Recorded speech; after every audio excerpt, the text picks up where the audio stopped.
लौटाओ मोरे साजन।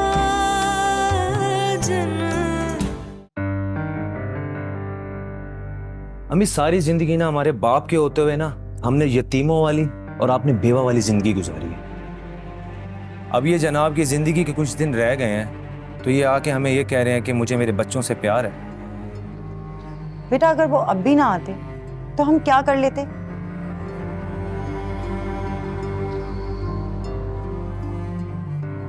सही कह रही हैं, हम कुछ भी नहीं कर सकते मगर क्या? मगर ये कि अगर उन्होंने सारी जिंदगी बाप की शफकत से महरूम रखा, हम मरते वक्त उन्हें सुख और प्यार क्यों दें? फजूल बातें मत करें रहील भाई। इतने संगदिल मत बनो राहिल। अब्बू को क्या बीमारी है अम्मी? कैंसर है, आखिरी स्टेज पर।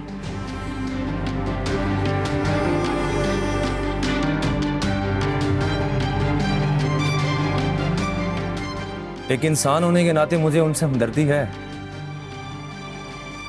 मगर एक बेटा होने के तौर पे मुझे उनका कोई दुख नहीं है। फजूल बातें मत करे रहील भाई। मैं फजूल बातें कर रहा हूं? हाँ, आप फजूल बातें कर रहे हैं। अब्बू ने हमारे साथ अच्छा किया या बुरा, वो वक्त अब गुजर गया। और आज अगर वो वापस आ रहे हैं, हमें बाप का प्यार मिल रहा है, तो सिर्फ इस बात से ठुकरा दे कि हमें उनका बचपन में प्यार नहीं मिला। वाह अपी वाह, वो सारी जिंदगी हमें छोड़कर ऐश करते रहे और आज जब कंगाल हो गए तो हमारी याद आ गई। मेरी नजर में इन बातों की कोई अहमियत नहीं। अब वो चाहे अकेले रह गए या फिर तंगदस्ती का शिकार, मेरे लिए इतना ही काफी है कि मेरे अब्बू वापस आ गए। राहिल बेटा, खुशी और गम पूछ कर नहीं आते, और जब खुशी आए तो उसे गले लगा लेना चाहिए, सोचना नहीं चाहिए उसके बारे में। सलीम सिर्फ तुम दोनों का बाप नहीं है, मेरा शौहर भी है। फिर चाहे वो कैंसर का मरीज है या माली तौर पर मोहताज है, वो रहेगा मेरा शौहर ही। तुम उससे नाराज रहो या खुश, मैंने उसे माफ कर दिया।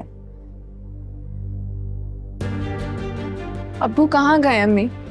बेटा कहकर गए थोड़ी देर में आ जाएंगे, बस आते ही होंगे। राहिल, मुझसे वादा करो, जब तुम्हारे अब्बू आए तो कोई ऐसी बात मत करना जिससे उनकी दिल आजारी हो जाए। पर अम्मी, मैंने कह दिया ना, अगर तुमने ऐसा कुछ किया तो तुम मेरा मरा मुंह देखोगे। अम्मी आप ये क्या कह रही हैं? सही कह रही हूँ, वादा करो मुझसे कि अपने अब्बू के साथ मोहब्बत और शफकत से पेश आओ। जी अम्मी, आप जैसा कह रही हैं वैसा ही होगा।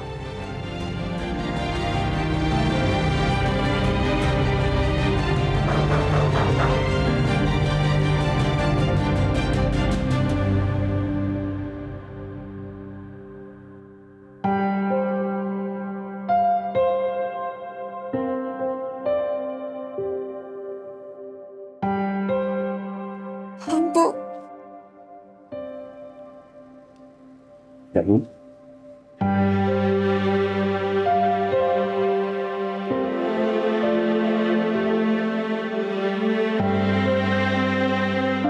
मुझे नहीं मालूम कि मैं बदकिस्मत या कि खुशकिस्मत इंसान कि कुदरत ने मुझे तुम लोगों से दोबारा मिला दिया। मैं तुम सबका गुनहगार। अब तुम लोग जो भी शिकवा करोगे, जो गिला करोगे, सब कहने में तुम लोग हक बजाने पर, और मैं तुम सबकी ये सुनने और बर्दाश्त करने के लिए तैयार हूं। अब्बू, हमें आपसे कोई शिकायत नहीं है।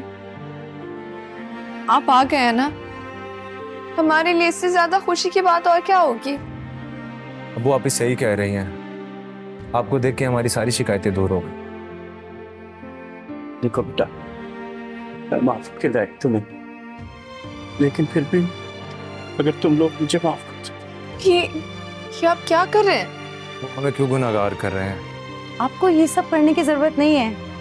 मेरे बच्चे बहुत समझदार हैं और बहुत प्यार करते हैं हमसे।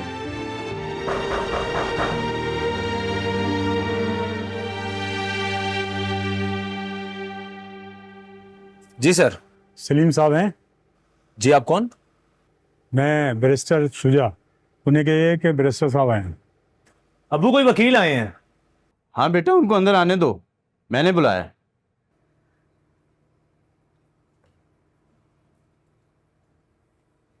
आइए वकील साहब। अस्सलाम वालेकुम।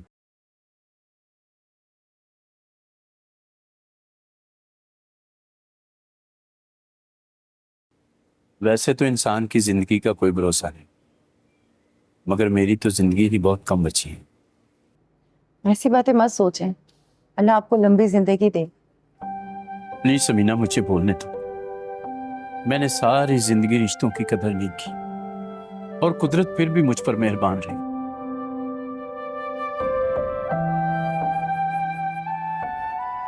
मैंने बाहर जो भी काम किया, मेरा मतलब है कि जो मैंने कारोबार किया उसमें मुझे बहुत फायदा हो।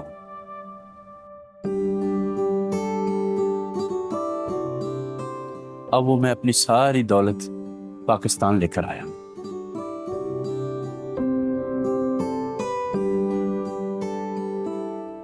अब जब मेरे जाने का वक्त करीब आ गया है, तो मैं अपनी सारी जायदाद मलकियत तुम सबके हवाले करके जाना चाहता हूं।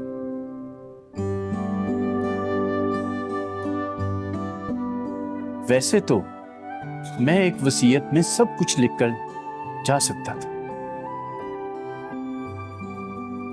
मगर मैंने सोचा कि मैं अपनी जिंदगी में सब चीजें तुम लोगों को सौंप जाऊं।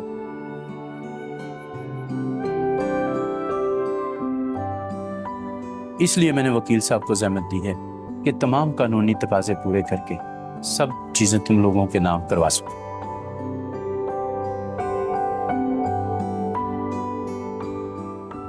प्लीज वकील साहब, मेरी हदायत नोट कर लीजिए।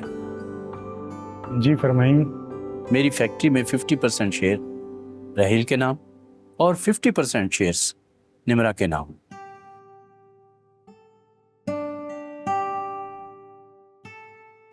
और जो मेरे अकाउंट में $15 लाख हैं, वो 5 लाख मेरी बीवी के नाम, 5 लाख निमरा और 5 लाख राहिल के नाम करवा दीजिए।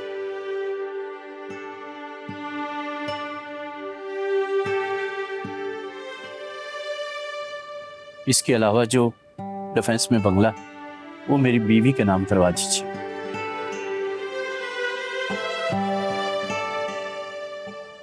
और बाकी तीनों गाड़ियां इन तीनों के नाम करवा दीजिए।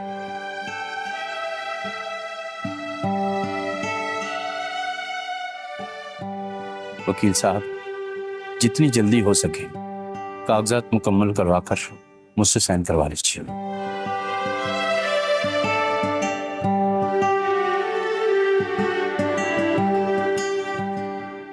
प्लीज आइए वकील साहब, मैं आपको बाहर तक छोड़ता हूं। चलिए।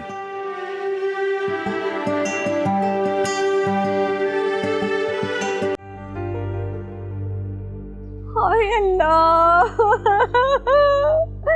मैं लुट गई, बर्बाद हो गई। अल्लाह, कैसी बदनसीब औरत हूँ ना कि मेरे नसीब में दादी बनना लिखा ही नहीं था। हाय अल्लाह मियाँ, मुझे उठा लेता, लेकिन मेरी अहमर की औलाद ना छीनता। अम्मा क्या हो गया? ऐसी बातें क्यों कर रही हैं आप?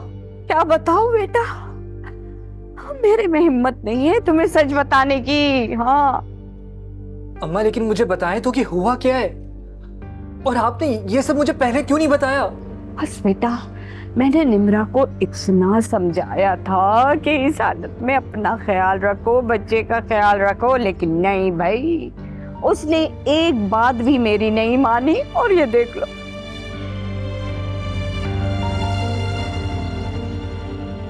निमरा में अभी बहुत बचपना है।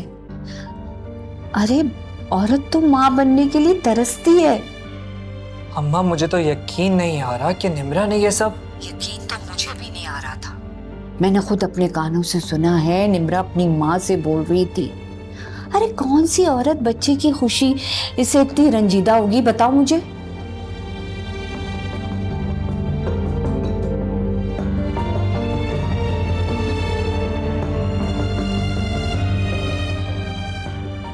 लेकिन जब भी मैंने इन लोगों को देखा है, वो लोग तो पढ़ाई कुछ भी नहीं कर रहे होते, सिर्फ हंसी टहटे लगा रहे होते हैं, खुशगप्पियों में मसरूफ होते हैं वो लोग। ऐसे होती है पढ़ाई वाला।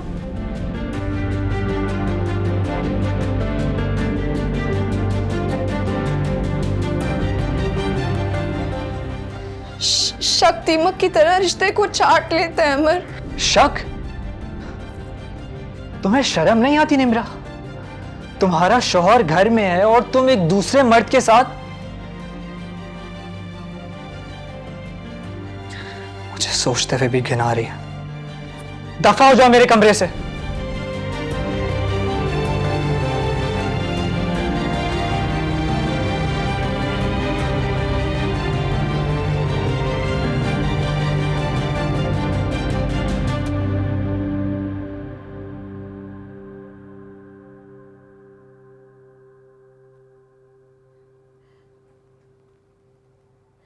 अहमद, मुझे माफ कर। अम्मी प्लीज ऐसा मत कर।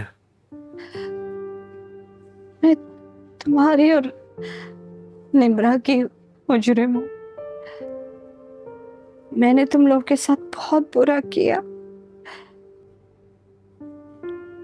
अहमद, निम्रा ने तुम्हें कभी भी धोखा नहीं दिया, कभी भी नहीं। वो बेकसूर और बेऐब है। मैंने उसके खिलाफ तुम्हारे जहन में जहर भरा था। उस बात की कोई हकीकत नहीं थी बेटा, और तुम्हारे बच्चा भी मेरी वजह। मैं सब जानता हूं। मैंने आपको और बिड़मी को बातें करते सुन लिया था। मैंने ही तुम दोनों की जिंदगी में जहर घोला।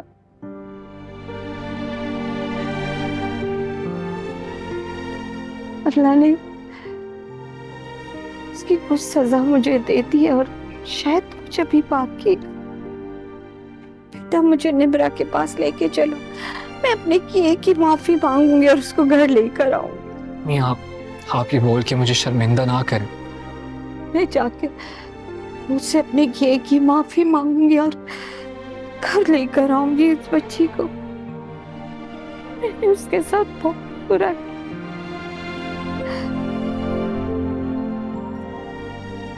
बहुत बुरा किया। मैं उससे माफी मांगती, मुझे पाँव भी पकड़ना पड़े उस बच्ची का, तो मैं उससे माफी मांगू।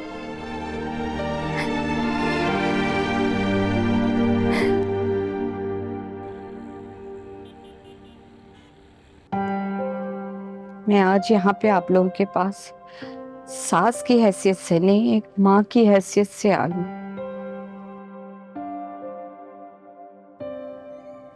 और वो भी बदनसीब माँ जिससे खुद अपने बेटे का घर जलाना चाहा और खुद ही झुलस रही। मुझे समझ में नहीं आ रहा है कि कौन कौन सी ज्यादतियां और जुल्म की तुमसे माफी मांग।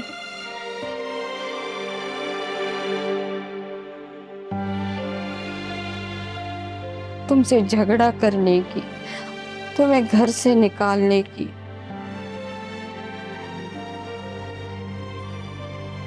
तुम पे गलत इल्जाम लगाने की, या फिर तुम्हारे बच्चे को मारने की।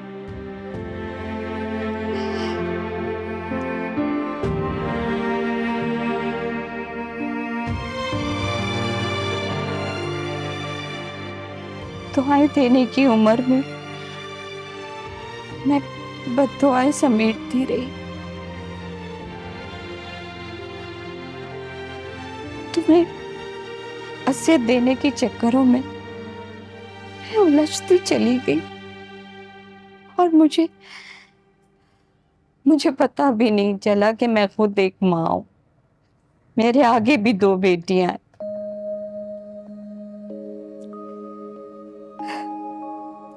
तुम्हारी बद्दुआ लग गई मुझे निब्रा।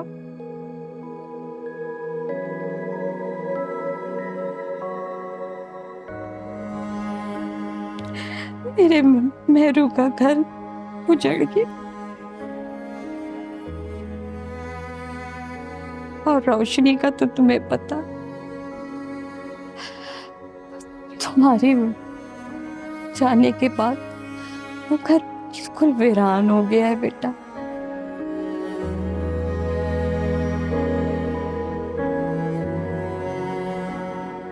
चल के उस घर को दोबारा आबाद कर दो।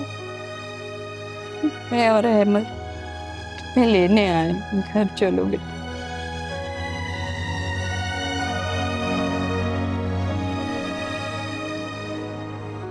मैं ठीक कह रही है निब्रा, वापस चलो अपने घर। मैं बहुत शर्मिंदा हूं अपने किए पे। जाने अनजाने में मुझसे बहुत बड़ी गलतियां हो गई हैं।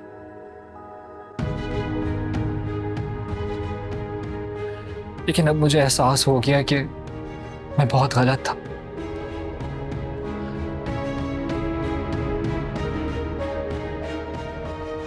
निम्रा मुझे माफ कर दो अगर हो सके तो। प्लीज एक मौका दे दो और हमारे साथ घर वापस चलो।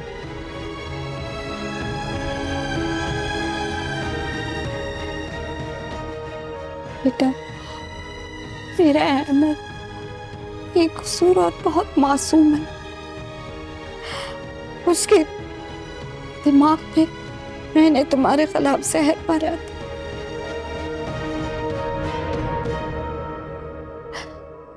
मेरे किए की सजा इसको मत दो। हमारे साथ घर वापस चल जाओ।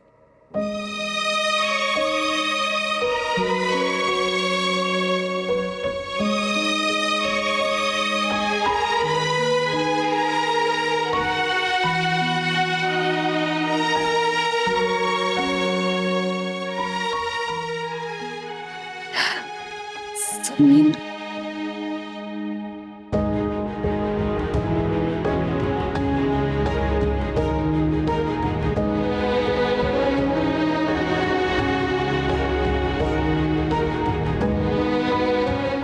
नहीं लगता मुझे कि निम्रा मुझे माफ करेगी।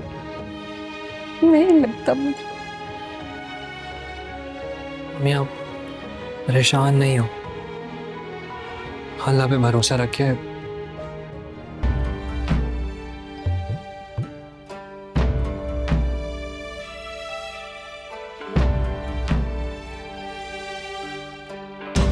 लौटाओ मोरे साजन, लौटाओ मोरे साजन। मुमानी बता के लिए मुझे माफ करती, रहम करे मुझ पे। मैं कहाँ जाऊंगी मुमानी? सुना है लौटाओ मोरे साजन। शक दीमक की तरह रिश्ते को चाट लेते हैं अमर। शक?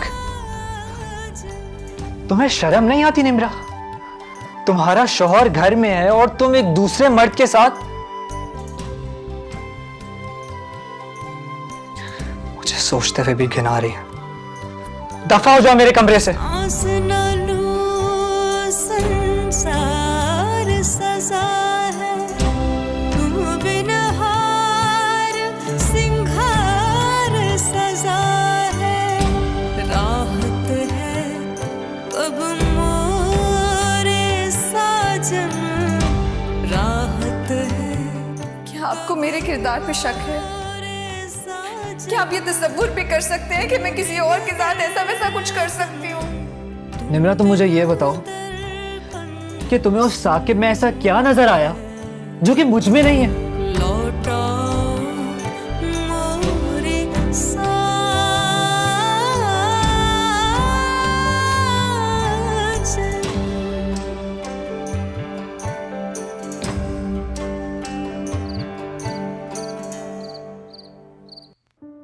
निम्रा मेरी बच्ची, मुझे एहसास है तुम्हारी तकलीफ का, लेकिन मैंने आज अमर की आंखों में निदामत और पछतावे के आंसू देखे हैं।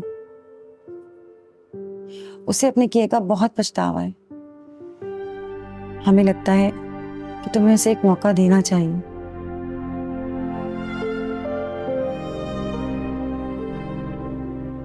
बेटा, तुम्हारी माँ बिल्कुल ठीक कह रही है। देखो, तुम ये मत समझना कि हम तुम्हारे साथ कोई जोर जबरदस्ती करें।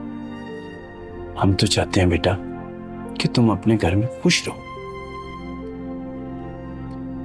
देखो, अगर तुम्हारी माँ मुझे माफ ना करती तो आज हम यूं एक साथ ना बैठे होते।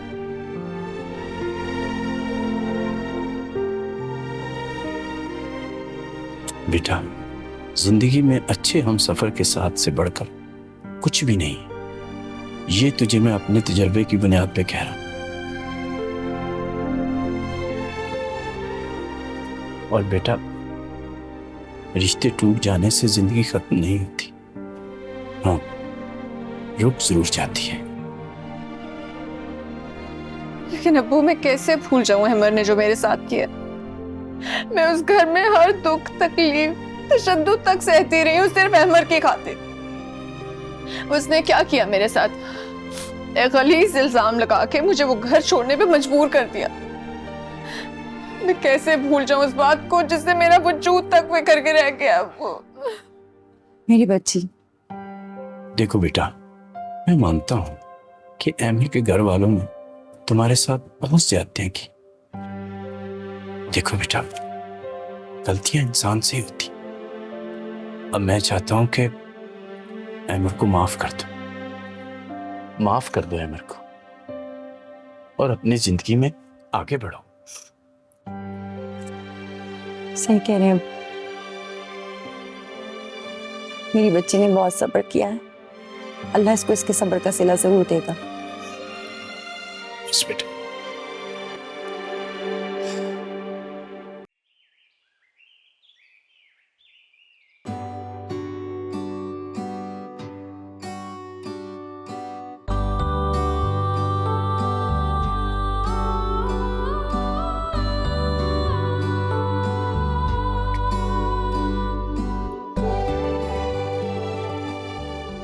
मेरा आप अभी तक तैयार नहीं हुए?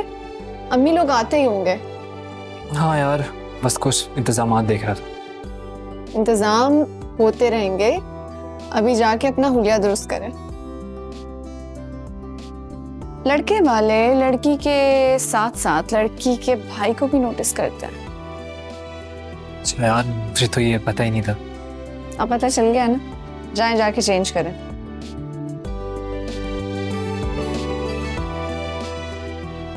अहमर, फिर से ना? तुम फिक्र मत करो, कुछ नहीं होगा मुझे। बस मैं भी आया।